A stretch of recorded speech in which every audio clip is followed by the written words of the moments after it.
If you take their word for it, more than half the rappers in the world of hip-hop should be convicted felons. From drug dealing to gun smuggling to fighting in the streets, rap music and crime are inextricably linked to hundreds of MCs throughout rap's history. So many rappers claim to be thugs, gangsters, and criminals, but how many really are? Of course, for the vast majority of artists, these supposed criminal activities are little more than a flashy and amusing way to fill time on hit songs. However, there are a handful of hip-hop icons with surprising and bona fide criminal records.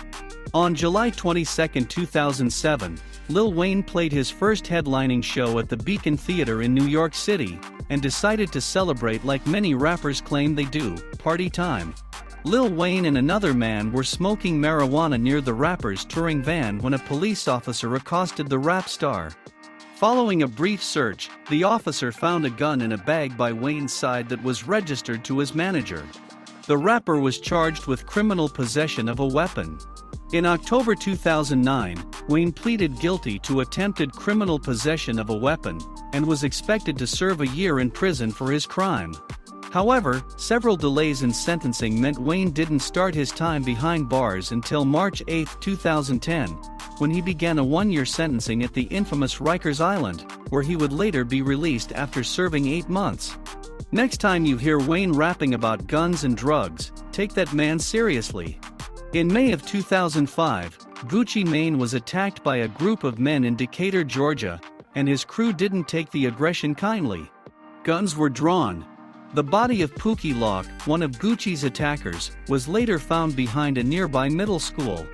To his credit, Gucci Mane turned himself in, claiming he shot in self-defense.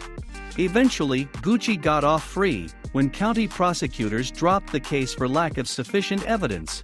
Of course, at the time the charges were dropped, Gucci was in prison for assaulting a club bouncer with a pool cue. Currently, Gucci Mane is serving a prison term for pleading guilty to possession of a firearm by a convicted felon. No other major hip-hop figure comes close to sporting a rap sheet as long as Gucci's. The West Oak Lane neighborhood in northern Philadelphia was anything but quiet on April 15, 2005. Rapper Cassidy and 2 of his friends, strapped to the nines with pistols and an AK-47, got into an argument with 3 unarmed men, and things turned violent fast. Desmond Hawkins, one of the 3 men who angered Cassidy's posse that night, was fatally shot in the back. His 2 friends ended up in the hospital. Cassidy's crew ended up in court. While the case looked pretty open and shut to start, a series of holdups on behalf of the... Eventually, he was sentenced for involuntary manslaughter, a crime he would serve only 8 months for.